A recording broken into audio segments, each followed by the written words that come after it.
My name is Julia, and the night my life finally snapped in half didn't happen in some dramatic accident or messy breakup. It happened over Easter lunch, with a plate of ham in front of me and pastel decorations all around, while my mom pointed straight at me like I was the problem she'd been waiting years to fix. 1 second, everyone was laughing about something stupid, clinking glasses, pretending we were a normal, happy family. The next second, her fork slammed onto her plate, the sound slicing through the chatter.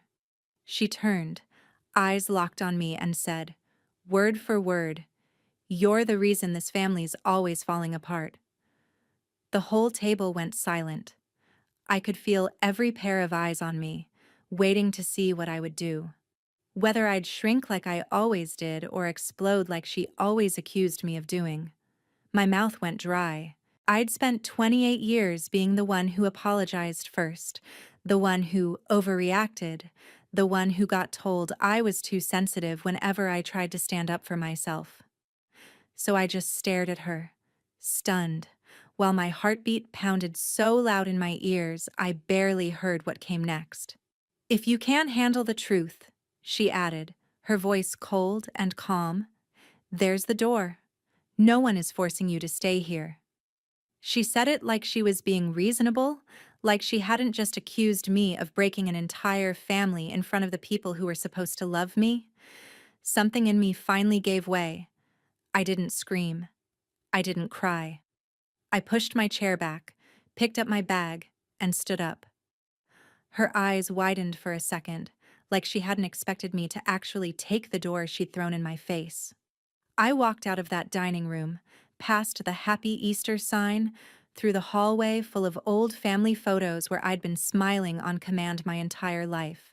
I stepped outside without saying another word. I didn't look back. I got in my car, hands shaking, and drove away from that house like I was escaping a burning building no one else could see. It felt like betrayal and freedom all at once. 2 weeks later, my phone lit up with her name, and when I picked up, she wasn't calm, collected, or in control. She was screaming one question over and over down the line: why? And by then, the answer wasn't as simple as, "because you told me to leave." If you've ever been blamed for breaking a family that was already cracked long before you were old enough to understand what was happening, stay with me until the end to find out what I did after that Easter lunch, and what made my mom call me 2 weeks later, terrified to find out why everything in her perfect little world was suddenly collapsing around her. When I pulled into my apartment garage that night, my hands were still trembling on the steering wheel. The city lights outside were bright and indifferent, like the world had decided my family meltdown was just background noise. I sat there in the car for a full minute, forehead pressed against the steering wheel, replaying the scene over and over, her pointing at me, those words, that fake calm tone she used whenever she wanted everyone else to think I was the unstable one. By the time I made it upstairs to my place, my phone was already buzzing. A couple of missed calls, a few short texts. "Where did you go?" "You didn't have to be so dramatic." "Mom's upset." None of them said, "She went too far," or "That wasn't fair." That was how it had always been. She attacked, I bled, and somehow I was the one who had to explain the mess. I tossed my phone on the couch and let myself collapse beside it. For a few minutes, I just stared at the ceiling, feeling this weird mix of guilt and relief twist together in my stomach. I'd finally done it. I'd walked out. No apology. No cleaning up. No, "I'm sorry, Mom. You're right. I should have handled it better." But as the adrenaline faded, the old familiar questions crept in. Was I overreacting? Was I really the reason things were always tense? Was I the problem like she'd always implied? Another text came in, then another. A longer one from her this time, full of the same script she'd been using on me for years. How much she'd sacrificed, how ungrateful I was, how family doesn't walk out just because they hear something they don't like. No mention of the part where she humiliated me in front of everyone.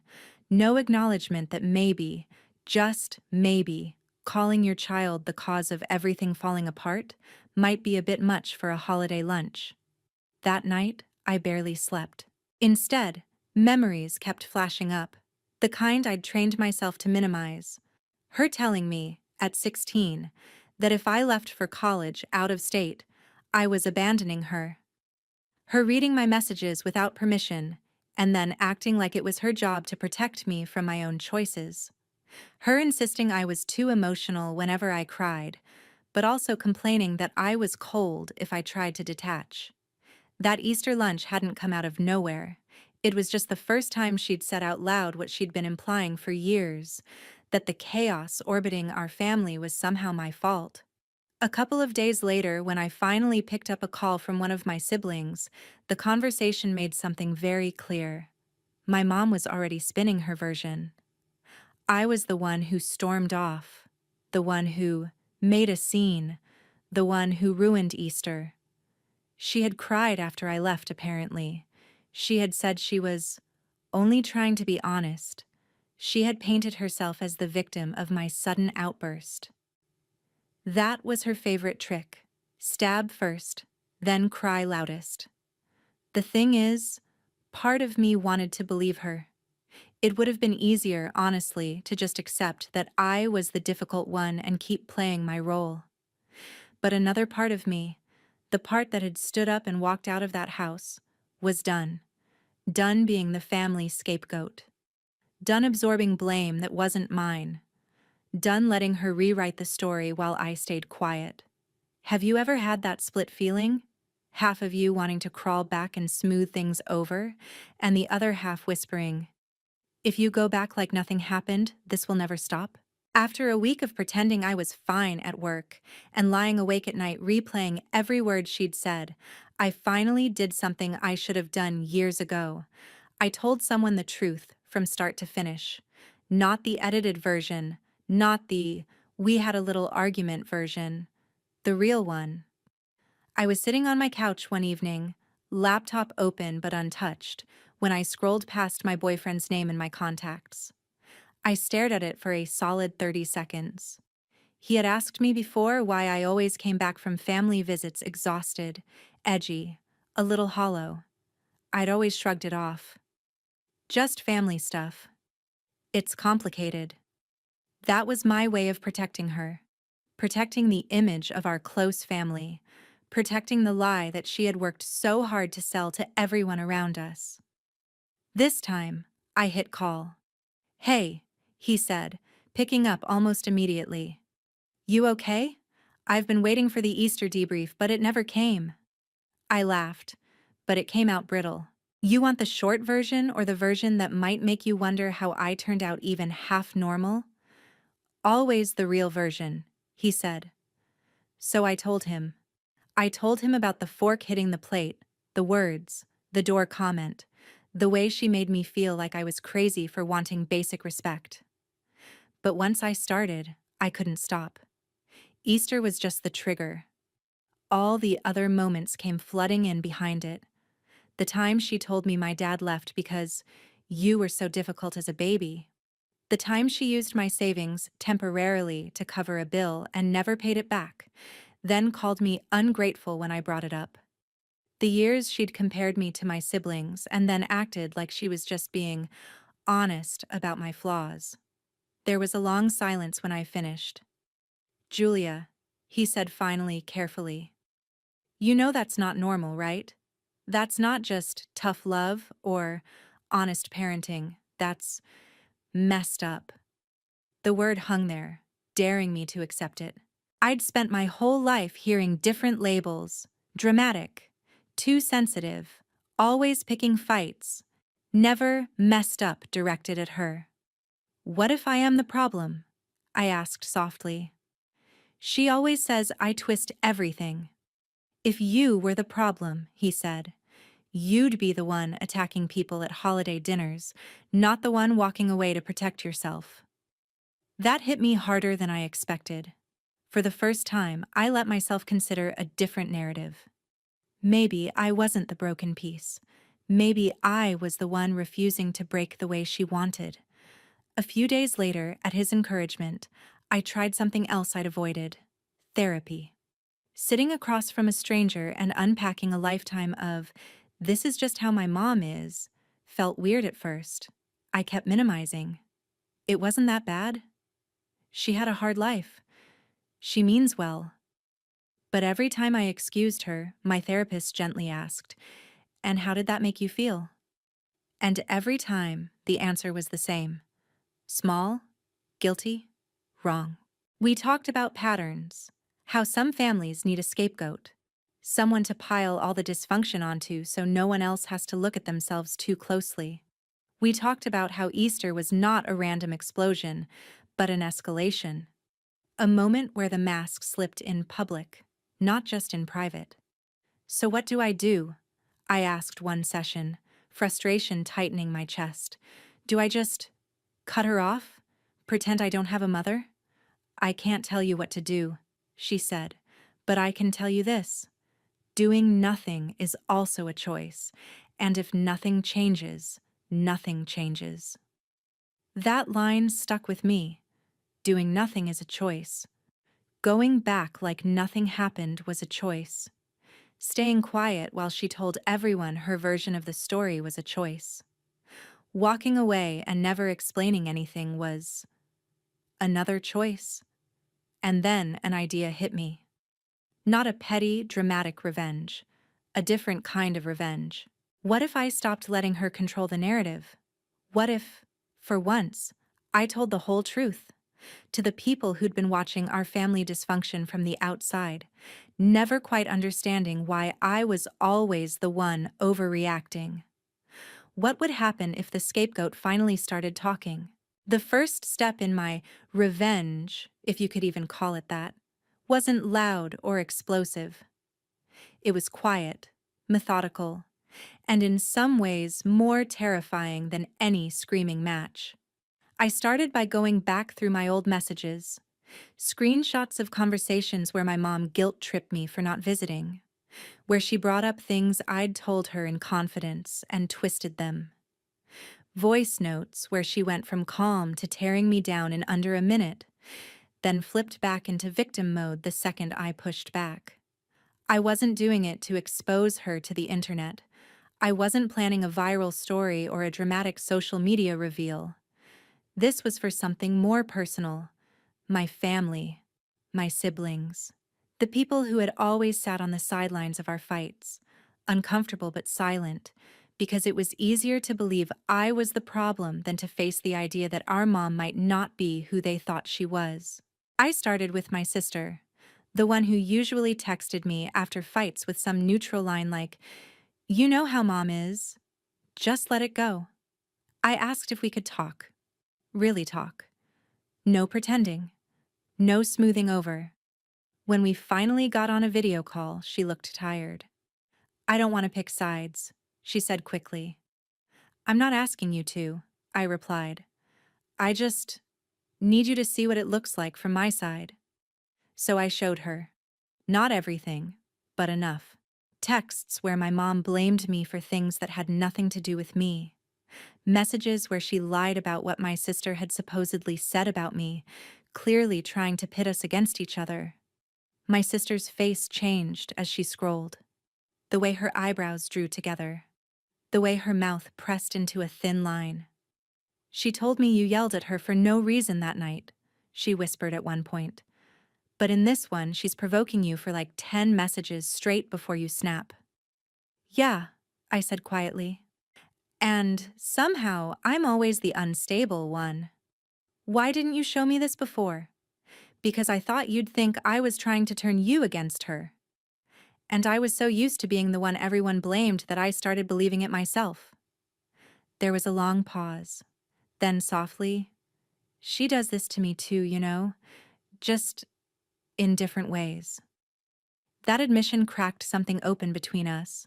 For the first time, I wasn't alone inside this weird emotional maze. A few days later, I did the same with my brother. He'd always brushed everything off, made jokes, acted like nothing got to him. But when I sent him a couple of carefully chosen screenshots and asked, "Does this look normal to you?" His reply wasn't a joke. It was just, "Damn."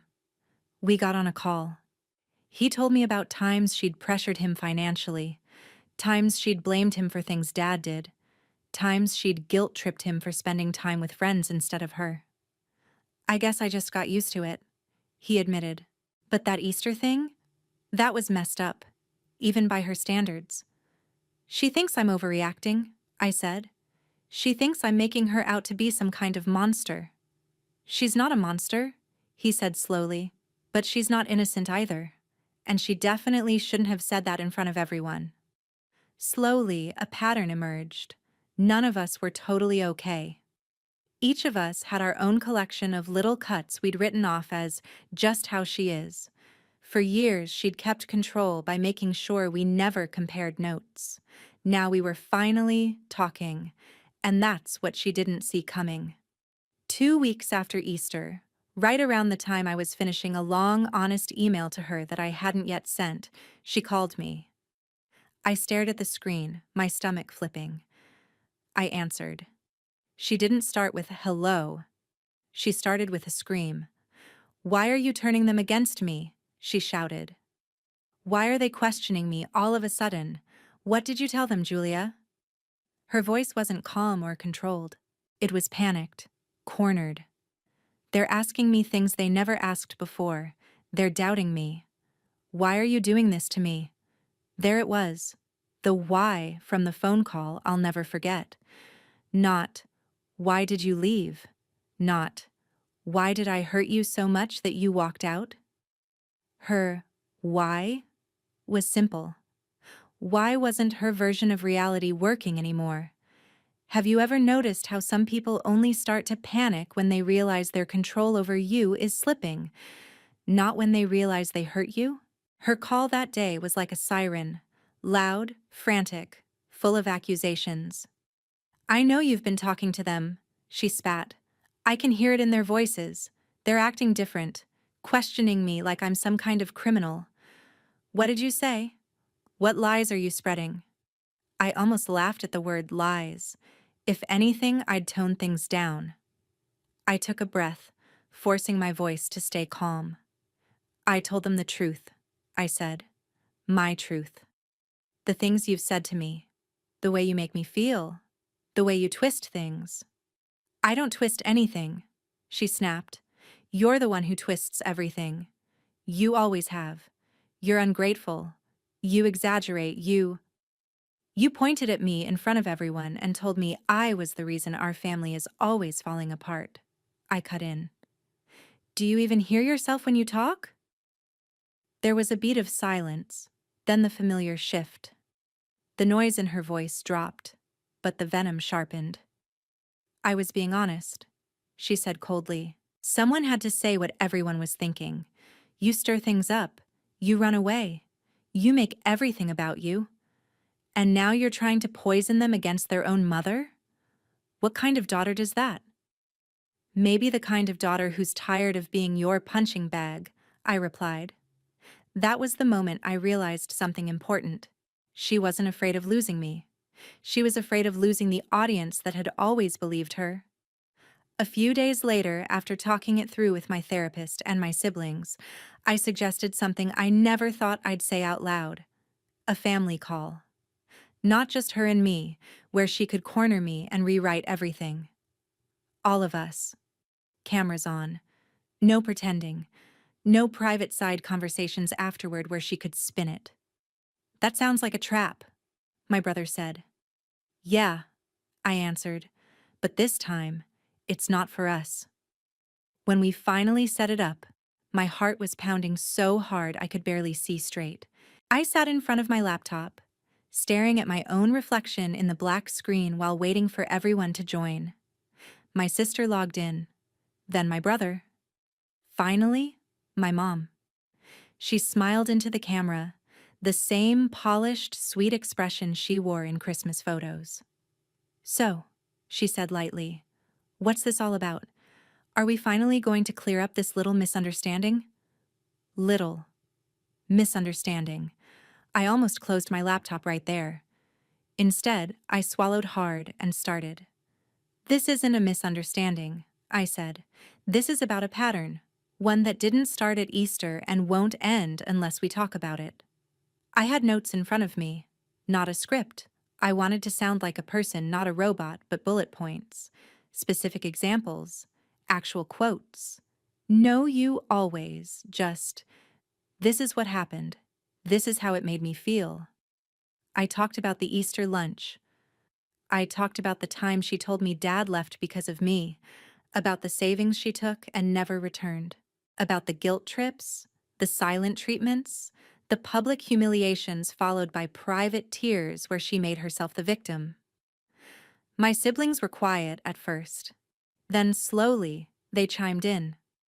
My sister mentioned the way our mom used her emotions as leverage. My brother brought up how she'd pushed him to cover bills he couldn't afford, then called him irresponsible when he struggled. Each time, my mom tried to interrupt, to redirect, to cry. "You're ganging up on me," she said at one point, tears spilling down her cheeks. "Do you have any idea how hurtful this is? After everything I've done for you?"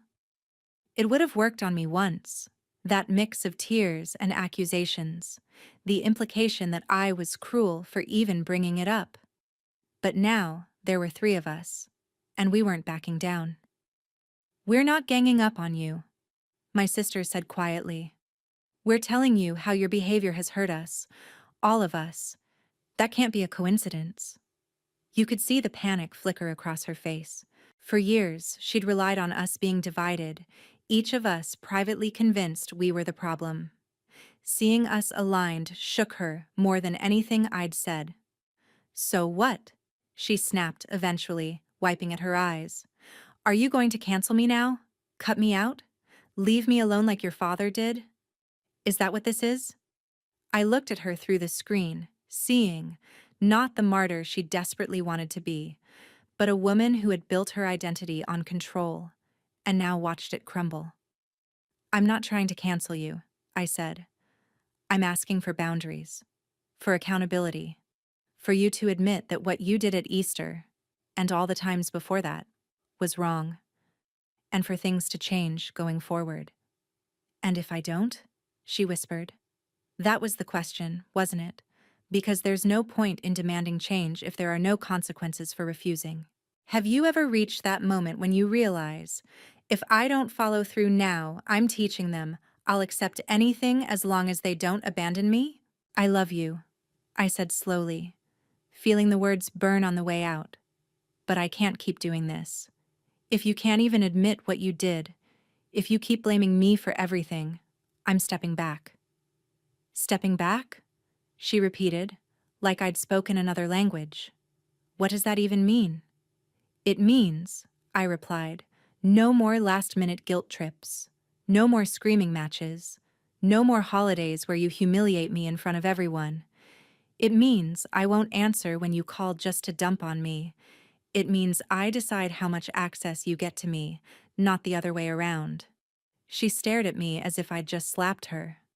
"So you're abandoning me," she said. "After everything I've done, after raising you alone, this is how you repay me?" "You didn't raise me alone," my brother cut in.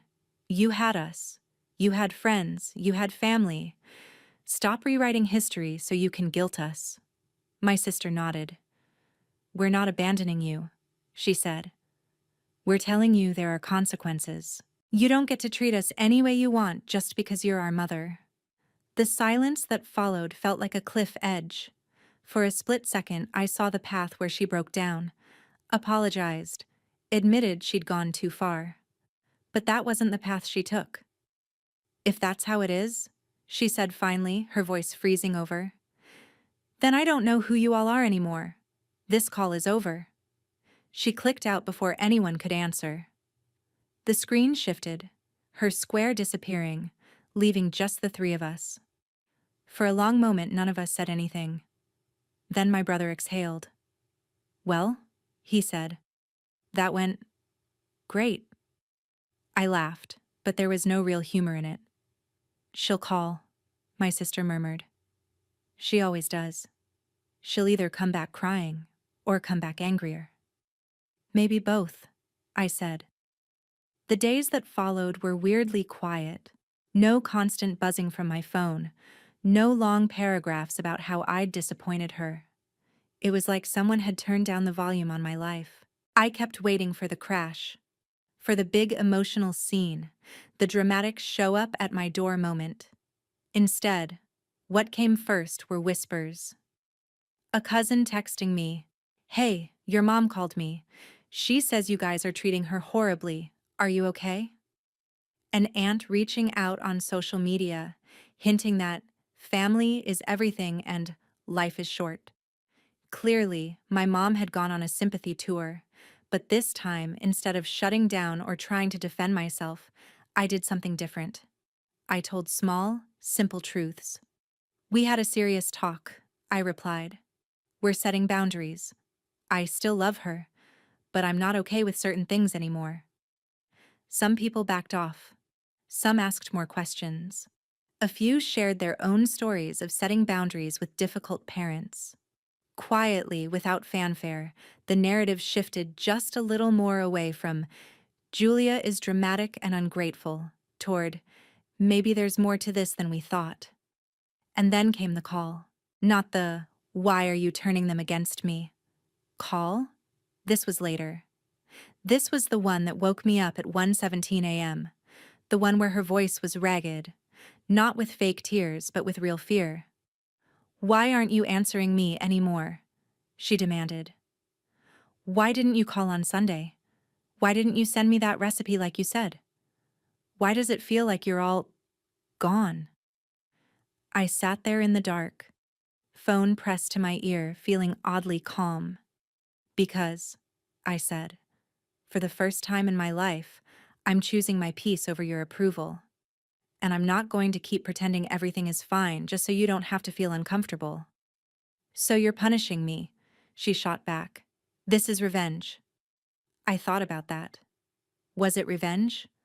Or was it the natural consequence of someone finally refusing to be treated like trash? "If you want to call it revenge," I said quietly, "then it's revenge through respect.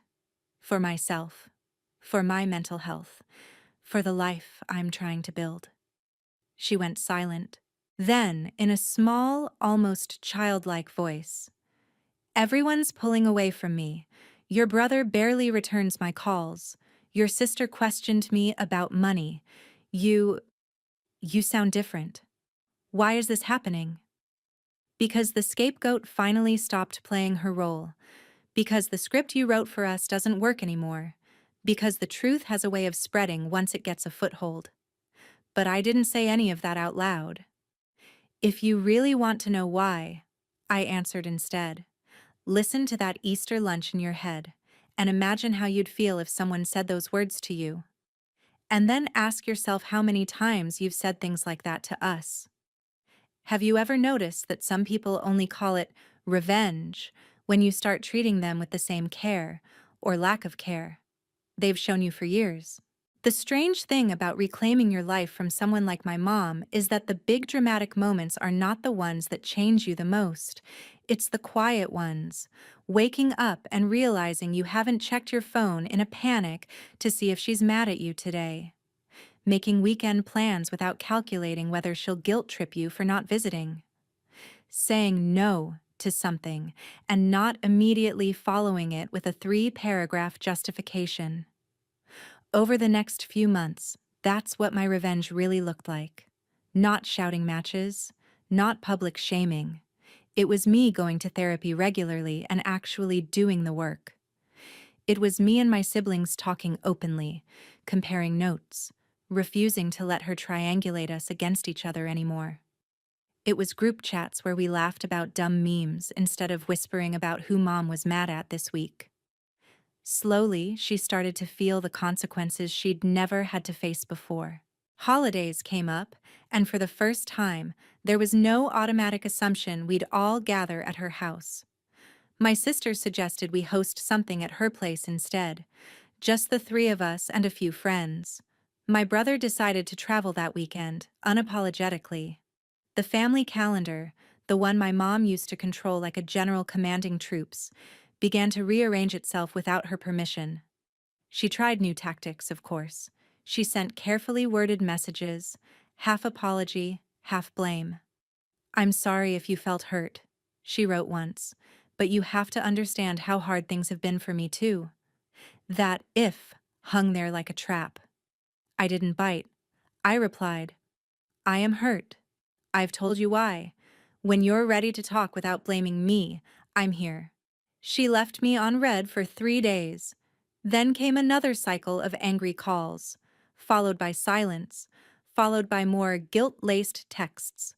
The difference now was simple. I didn't collapse under them.